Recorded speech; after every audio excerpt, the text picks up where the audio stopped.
Hello, welcome to The Creator of Beauty. Today we're going to react or analyze Bella Hadid hair, so let's begin. This video was inspired by Lori Hill, which is a plastic surgery YouTube expert, and the purpose of this is to remind you that you don't have to compare yourself with someone else, especially celebrities. Lori Hill, it's so elegant, so smart. I love her channel. So go and check her channel, please. Hey guys, my name is Lori Hill, and for those of you who haven't been here before, I talk about beauty and plastic surgery. This is a plastic surgery positive channel, and we're building a community to help support each other. My goal is to show you that beauty is attainable for just about anyone. If that sounds good to you, please subscribe, like, and comment below. So what's the goal in talking about Bella Hadid's plastic surgery? Is it to expose her? Is it to shame her? No. The goal is to show you that beauty is made and not born. It appears her upper jaw have been brought forward and rotated slightly downward, and her lower jaw has been rotated backward. Surgeons rebalance the right side of her face to the left side of her face. Bella may have had two: a possible filler to her upper lip, a possible conservative upper blepharoplasty done, possible first and second rhinoplasties, a possible upper lip lift, a possible lower jaw reduction or V-line jaw reduction, possible Botox procedures to reduce jaw muscles, a possible ponytail facelift, brow lift, cheek lift in one single set, a possible buccal fat removal procedure, possible periodic dread lifts, possible under eyes fillers. Well, let me see. She's beautiful. She's drop dead beautiful, right? I admire her so much. Every time I see her in the runway or a magazine or a picture of her, I just think to myself, wow, just drop dead gorgeous, amazing. Okay. So, well, first of all, as you already know, this video is not to criticize her or her team, her beauty team, or any of that. Well, I'm going to review her hair and to let you know if she looks better being blonde or brunette, or just to see a couple of her looks and explain the beauty measurements, let's call it that way, around it, okay, and how some of those looks may work on you, or if you want to make them work, how you can do with that, okay, or how you can understand that so you can create something, I don't know, maybe an option or something similar. Well, first of all, I see how her oval face after many changes that, well, she may have had, right? I think it happens the same with Angelina Jolie when she goes blonde. The blonde washes away her beauty, okay? Then we see this next look. I believe it's a wig, but I'm not quite sure because, well, with this photo, let me see here. This color contains red undertones and some chocolate undertones, and down here in the description I'm going to leave you the link to her dye that can replicate this look, but always remember to do this under the supervision of a professional hairstylist. This haircut reminds me a lot of Brigitte Bardot era, the 60s, the 70s, and it is cropped and texturized bangs. To achieve something like this, the hairstylist needs to be an expert texturizing hair. This might be a possible wig, but with this photo, it's kind of hard to define it. but if that is a wig, it's a beautiful, beautiful wig. Okay, this one in particular, right here on the roots, we see more of her natural hair color, and these lines or these color touches were created probably with balayage or some freehand technique. And even though this looks very elegant and well, it stands out the face and the oval shape of her face, the symmetry of her face, and all of that. Mm, I really like her dark hair. I don't know, it's something about it, even like this, it stands out the eyes. She looks gorgeous. We see, for example, how the eyes lose protagonism next to light hair. With this next picture, this very elegant, if you want some classic look in a chignon or something like that, and you feel, for example, your face could be a little bit too round or too square, well, her face is beautiful, as I said. But after some changes, her face have been, for example, a little bit more oval, and maybe you don't have that shape in your face, and well, you want a chignon, but at the same time you can leave some pieces out, some pieces loose. With this one in particular, I want to stand out that, well, if you have a prominent jaw, or well, you are planning to change your jaw in the future, or you don't want to draw attention to this area or something, a blunt cut like this, or well, a haircut like this in general could do that, could drive attention to this area if you don't want that. Well, putting these two photos together, one from Christina Aguilera and one from Bella Hadid, we see a little difference with her jaw in one picture or the other, right? And with this haircut in particular, I see how her jaw, her Christina Aguilera's jaw, it's a little bit, or it appears a little bit more balanced than in this picture.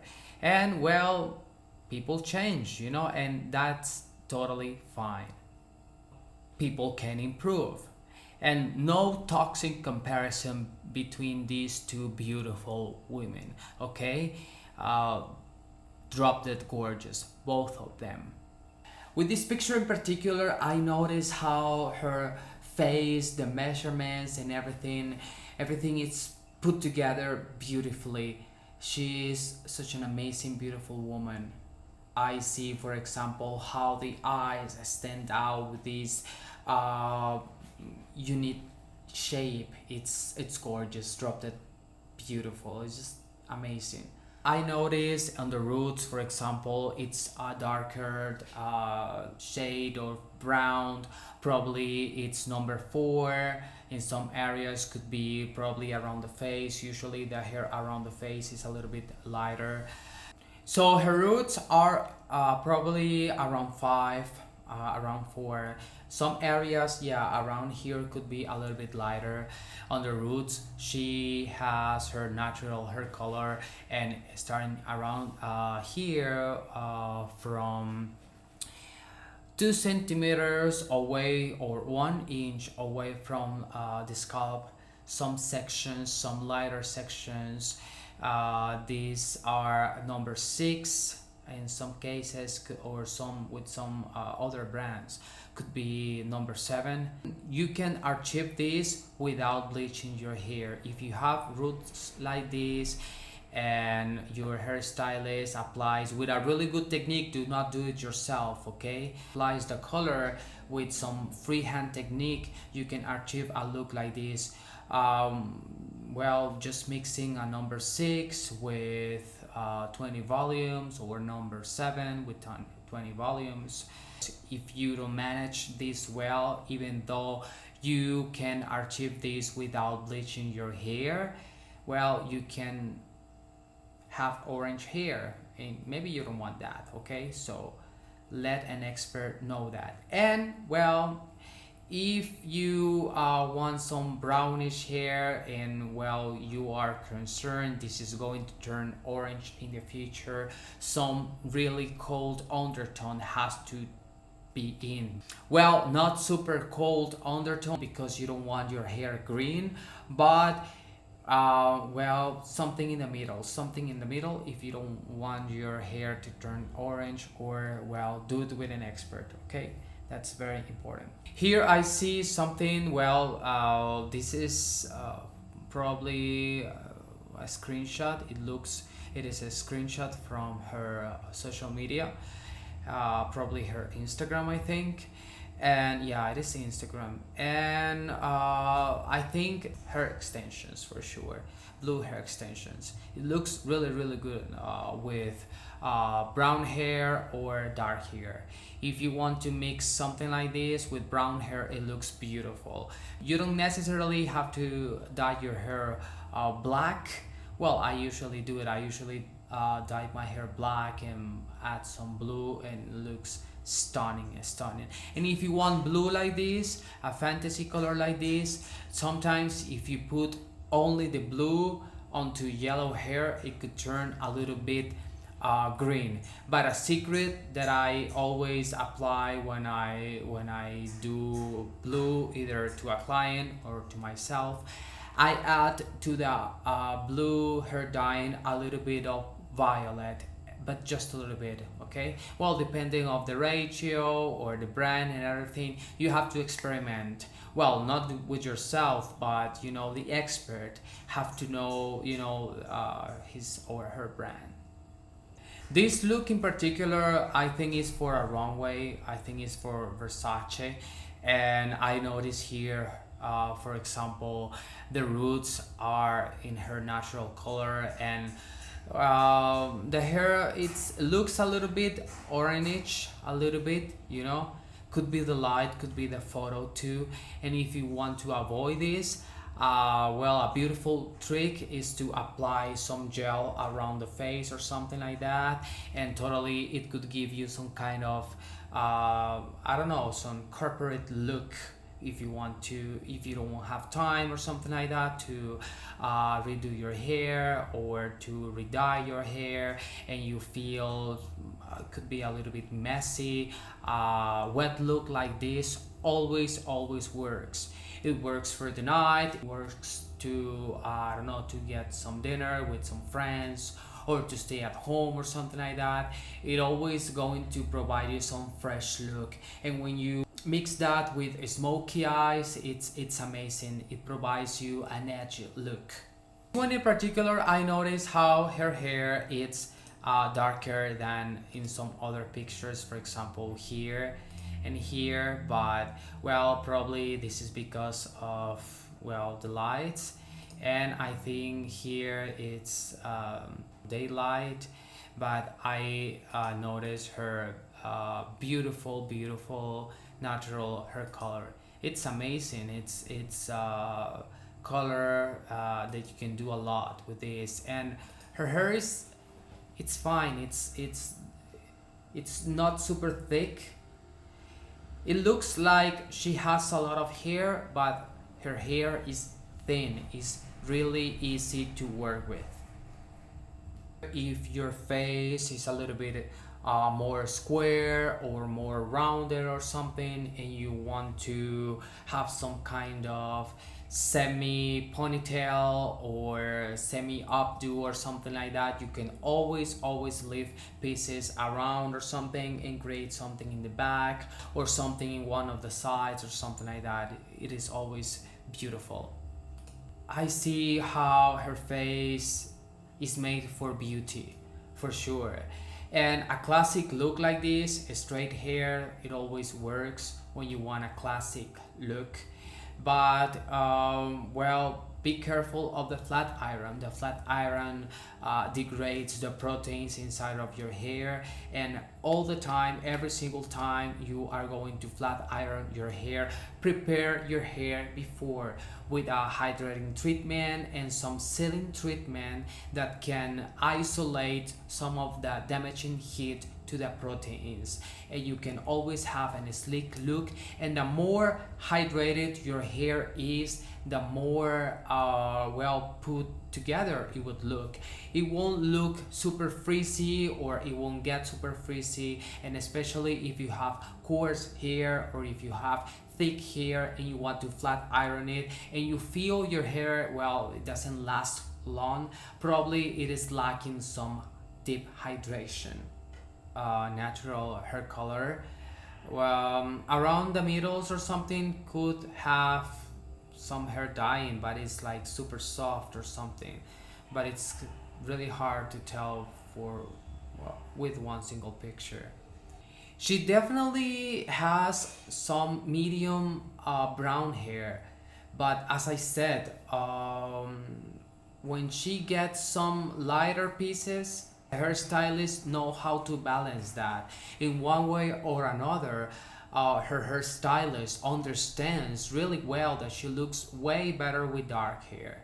If you want a ponytail, and if you feel that you don't have the face for that, or maybe your face is a little bit more rounded or a little bit squared or something like that, or you don't want to expose it but at the same time you do, you can do something like this. You can have the ponytail to wear it around your face and to wave some of the middles and the ends, probably from the middles to the ends, it would be better. And most part of the times you could add some hair extensions and to wave that to distract the sides from the points that maybe you don't want to expose. Maybe some people don't feel comfortable either their forehead or the jaw. Hair can help you to disguise that.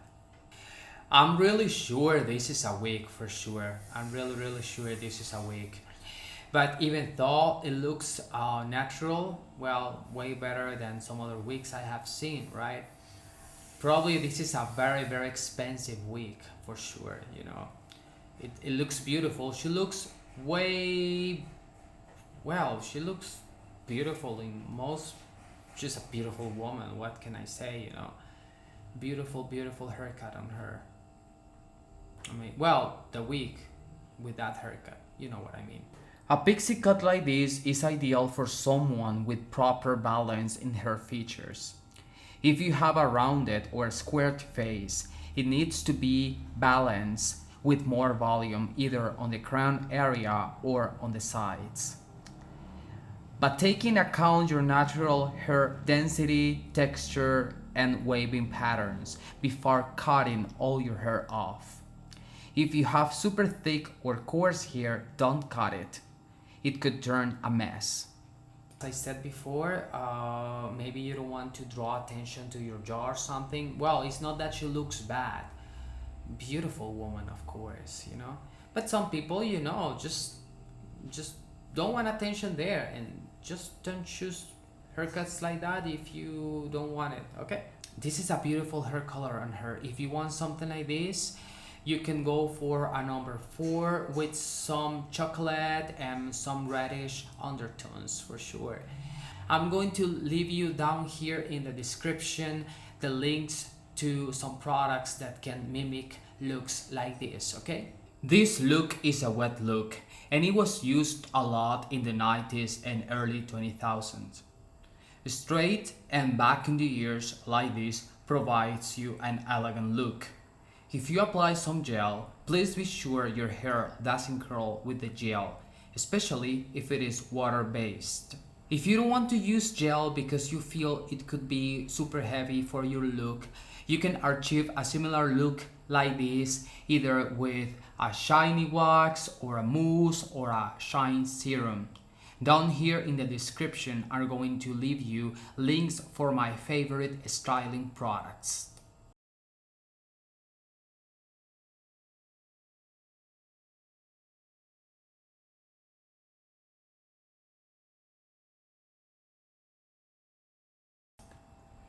This look is one of my favorite looks.